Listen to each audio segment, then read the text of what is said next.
surat tugas kami berdua dan ada temuan atau ini yang mungkin belum terlihat pada hari ini.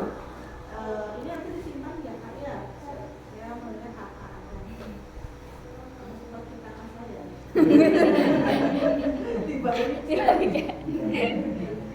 Nanti disimpan karena Taman Sur nanti setelah Jabar menyelesaikan kuota 7.500-an lembaga PAUD diakreditasi, biasanya suka ada lembaga yang dikunjungi ulang untuk di surveillance namanya.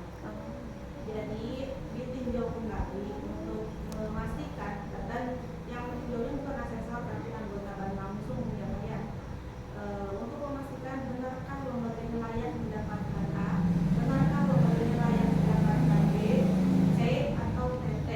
Jadi ditinjau ulang oleh anggota.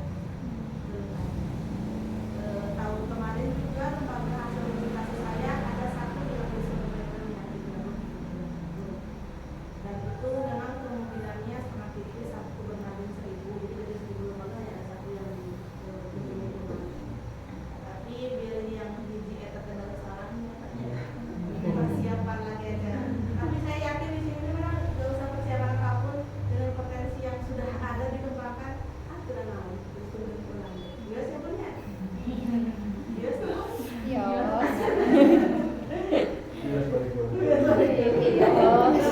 Untuk memastikan saja layak, berarti memang layak harus semua dapat A+ misalkan. Waduh. Itu dapat A+, Pak. Kita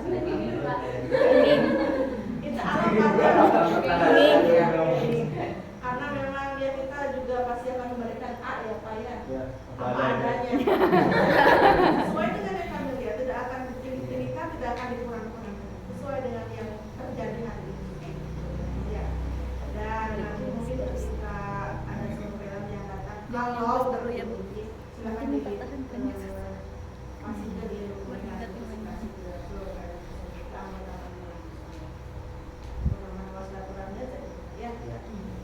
Dan kali ini mungkin ada beberapa yang akan kami paparkan terkait dengan 10 komponen yang kami lihat di lembaga PAUD ketika diakreditasi. Tentu yang pertama mengenai 6 aspek perkembangan itu ya, karena boleh ya jelas lomba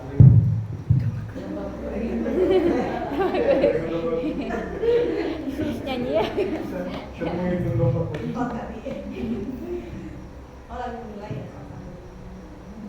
Ya, jadi seperti yang kita ketahui bahwa di lembaga PAUD itu bukan mengajarkan mata pelajaran ya Bun ya, tapi kita akan menstimulasi 6 aspek perkembangan. Yang pertama terkait dengan stimulasi nilai agama dan moral ya Bun ya.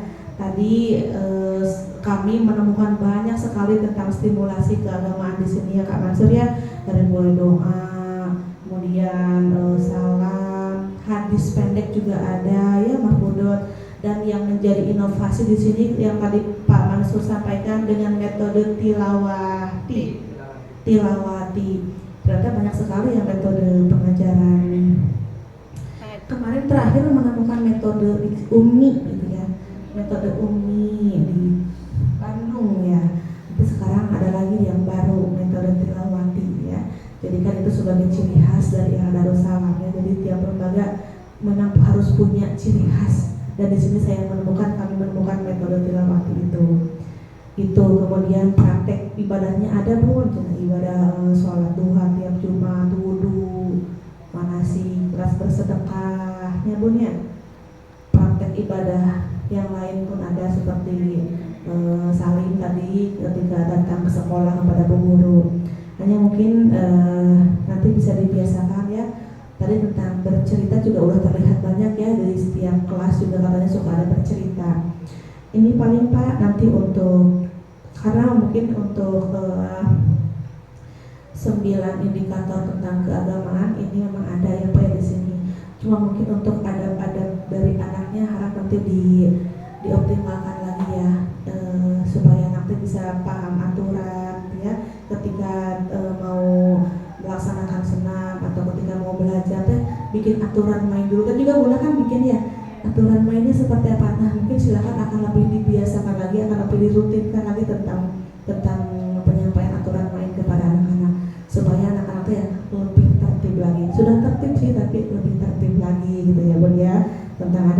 mungkin disampaikan melalui nyanyian atau pembiasaan-pembiasaan lainnya. Jadi aturan main yang dibuat bersama dengan anak-anak, sehingga nanti ketika ada anak yang melanggar bisa diingatkan, kan tadi sudah dibuat sendiri ini oleh anak-anak. Jika ada anak yang tidak mau duduk ini ya Bun ya, seperti tadi luar biasa ya di sini Bu Guru. Jadi diingatkan kembali dengan aturan main yang disampaikan di awal pembelajaran. Yang lainnya tentang keagamaan udah oke gitu ya.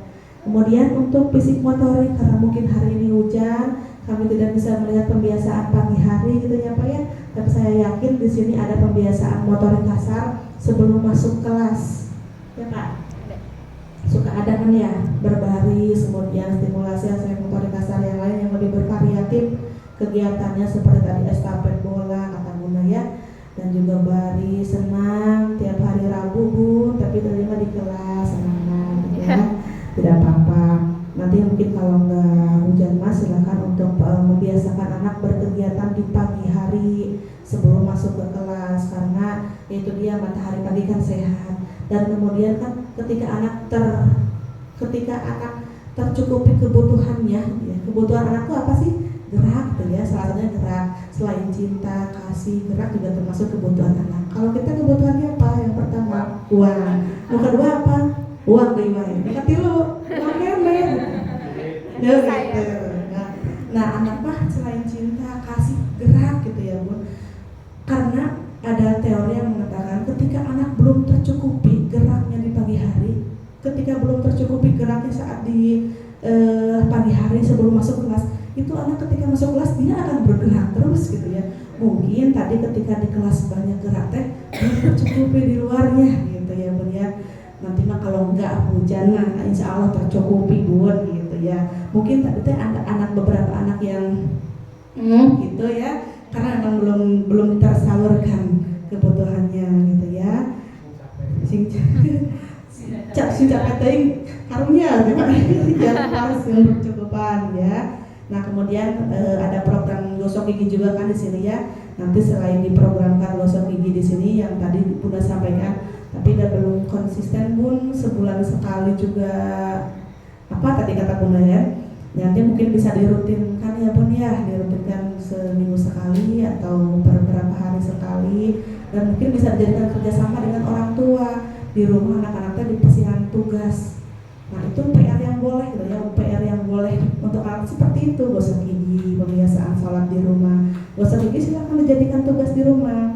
Besok ditaruh ke ibu guru, gosok giginya, gosok Bun, disuruh mama gitu kan. Karena katanya tugas dari ibu guru dengan praktek dan tahapan cara gigi yang baik gitu ya. Jadi untuk fisik motorik ini selain motorik kasar, motorik halus, kesehatan pun termasuk pada fisik motorik gitu ya. Pembiasaan hidup bersih sehat, ada seperti cuci tangan. Cuci tangan juga nanti kan terima hujan ya Pak, jadi di dalam kelas. Biasanya di luar kelas cuci tangan teh. Di dalam, oh ya di dalam. Gini Bun, jadi kriteria cuci tangan teh Bun, supaya air bekas cuci tangan teh terbuang optimal gini Bun. Jadi kalau di wadahan deui takut menjadi kuman yang baru ini Bun. Jadi nah gitu teh ya, karena Bun iya, bikin di luar supaya air buang nanti terbuang optimal gitu ya Bun. Tidak menggenang lagi di tempat yang wadah yang baru gitu ya. Dan Bun tadi rumah ada misalkan cok seru pipeleset gitu kan kata Bunda tadi ya, cuci tangan sok ini tuh sian pipeleset, nanti mungkin bisa diatur oleh Bunda ya, sehingga anak bisa tetap aman, tetap selamat gitu. Cuci tangan, kemudian gosok gigi, membersihkan lingkungan, sasapu tadi ketinggalinya, sampah-sampah juga dimasukkan langsung oleh anak-anak pun bekerja sama membersihkan kelas, kos kakinya gitu ya. Hanya mungkin gosok giginya bisa perlu ditingkatkan lagi, dioptimalkan kembali. Selanjutnya untuk kognitif ya Bun.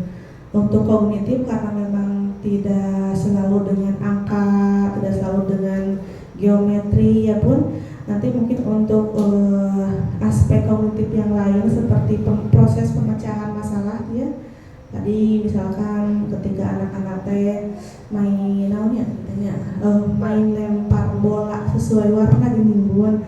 Nah itu kan sudah termasuk kognitif, anaknya bisa mengelompokkan mana warna warna, mana warna hijau, mana warna pink.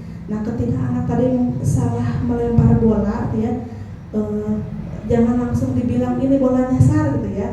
Jadi silakan berikan kesempatan pada anak untuk berpikir, coba lihat ini gimana ya, sama nggak ya ini. Jadi biarkan nanti yang mengeluarkan bola teh anak gitu ya.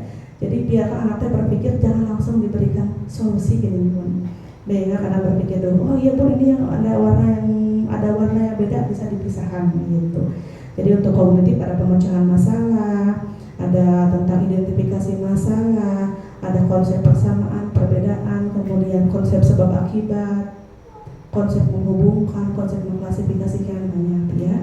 Menghubungkan juga tadi ada. Selanjutnya tentang bahasa ya Pak ya.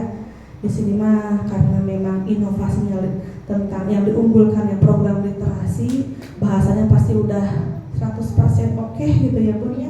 Jadi tadi dengan 3 guru yang sudah terlatih berkisah, bercerita, Abi mah rasanya nyebat berkisah. Mungkin nanti bisa diratakan ke semua guru dan anak pun juga bisa seperti itu gitu ya Pak. Jadi nanti anak dan guru benar-benar ciri khas Darussalam teh tentang berkisah, mau gurunya mau anaknya. Jadi bercerita tadi ya Bu ya, anak-anaknya bisa bercerita. Jadi bukan tanya jawab saja, tapi anak-anak bercerita sendiri gitu. Pojok main atau pojok baca ya Bun ya. Karena mungkin tadi ada di sudut perpustakaan ini ya Bun ya. Nanti untuk pojok baca atau sudut baca bisa dioptimalkan ketika untuk pagi hari, ketika anak datang teh sambil ngantri ikro ya Bun ya, sambil ngantri tilawah bisa diarahkan ke pojok baca, ke sudut baca, atau ketika menjadikan pojok pengaman. Jadi ini kan menggunakan model kelompok kan Bun ya, model kelompok. Ketika anak sudah selesai menghias topi ayam, kemudian pindah ke menghitung domba, menghitung domba kuring, pindah lagi ke ruspa tentang ayam, tulisan ayam. Nah nanti ketika ada anak yang cepat sekali pekerjaannya bisa disimpan, diarahkan di pojok baca itu gitu. Jadi bisa optimal.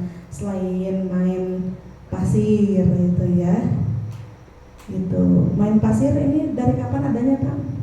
Dari minggu kapan ya? Oh jadi anak tuh masih ini ya, masih serono, masih masa penjajakan gitu ya. Nah, jadi ya begitulah gitu ya. Nanti bisa dioptimalkan kembali tata aturan main pasirnya seperti apa. Ya dilempar atau ketika sudah main pasir dirapikan kembali, dibersihkan kembali.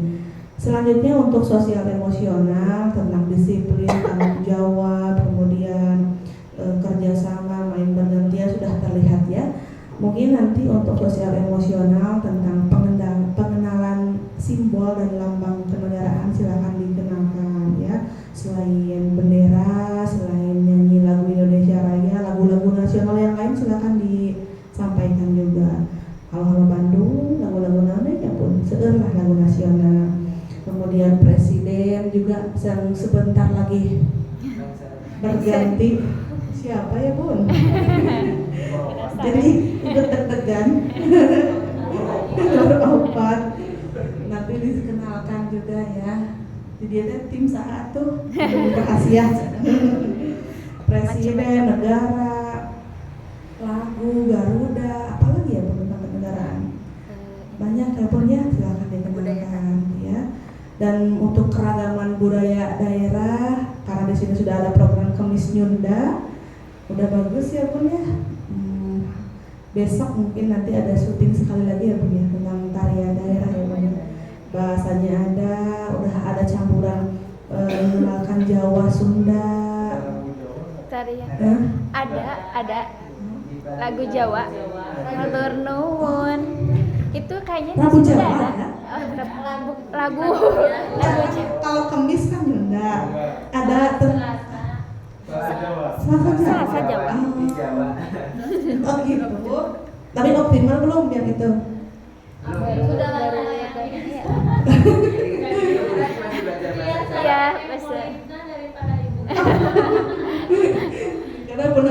Tasik ya Bun ya. Di sini mah campuran Jawa ya, nanti Iya, dikenalkan sedikit, budaya sedikit. daerah.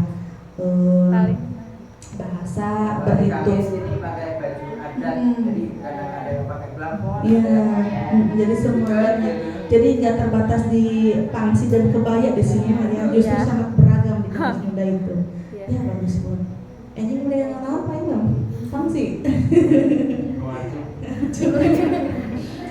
Nah, untuk tariannya juga lagunya bisa dikenalkan tarian Sunda, lagu Sunda atau Jawa ataupun Aceh ataupun yang lainnya ya. Nanti endingnya ketika pentas seni silakan ditampilkan. belum. Dan juga mungkin permainan tradisional ya. Tadi juga udah ada yang menghitung menggunakan bahasa Sunda, bahasa Jawa ya. Dan tadi juga percakapan di dalam kelas teh Jawa ya, macam-macam ya. Jarang ya. Ya, banyak tadi yang muncul bahasa Jawa dari anak ya. Iya. Nah, jadi sangat beragam di sini. Oh iya, berhitung. Udah berapa namanya? Lorok. Jadi apa bedanya loro 2 sama loro satu? Kalau bahasa Sunda Sakit. Kalau loro itu sakit, kalau loro itu dua. Iya. Sama kan Pak itu kan? Iya. Iya, Iya, sama. beda. Oh, beda. Loro sama loro. Ampun ya. Coba Bu, loro. Loro. Nah, loro. Loro. Loro hati. Nah gitu ya, udah beragam di sini mah, campuran ya. Tinggal lanjuti kebudayaan yang lain. Nah itu terkait dengan 6 aspek perkembangan yang kami lihat. Kemudian untuk proses pembelajaran ya, proses pembelajaran karena kita juga harus mengenalkan tentang lingkungan sekitar seperti yang terkait dengan kemaritiman, pertanian, industri ya Bun ya. Nanti kalau kunjungan keluar nggak melulu ke kebun ya Bun, tapi tentang kemaritiman. Apa aja kemaritiman Bun? Laut. Laut. Kemudian pertanian, sawah, kebun, industri lain. Batako, kemarin sama ke tempat gulai. tempat gula, nah itu ya. Jadi kunjungan silakan dioptimalkan 3 hal itu. Kemudian konsistenkan ya Bun 3 jenis main tiap hari. Main sensori motor tadi udah ada ya. Apa main sensori motor tadi yang terlihat di kelas B2? Main buat topi ayam. Main pembangunannya apa? Tadi itu ya. Terus 4 boleh main pembangunan. Yang ketiga yang tidak boleh lupa tuh main peran ya Bun ya, tiap hari main peran untuk menambah kosakata anak gitu ya Bun ya. Karena kita masih anak usia dini mungkin masih terbatas kosakata anak, jadi bisa dibantu dengan main peran. Main peran tidak harus selalu yang makro ya Bun ya. Main peran ketika anak main masak-masakan misalkan ibu ikut timbrung kemudian aku boleh dong beli. Nah itu pun termasuk main peran ya. Jadi gimana? Kurang apa? Yang apa? Kembaliannya kurang. Oh, Ini kurang. Sudah selesai itu terlatih.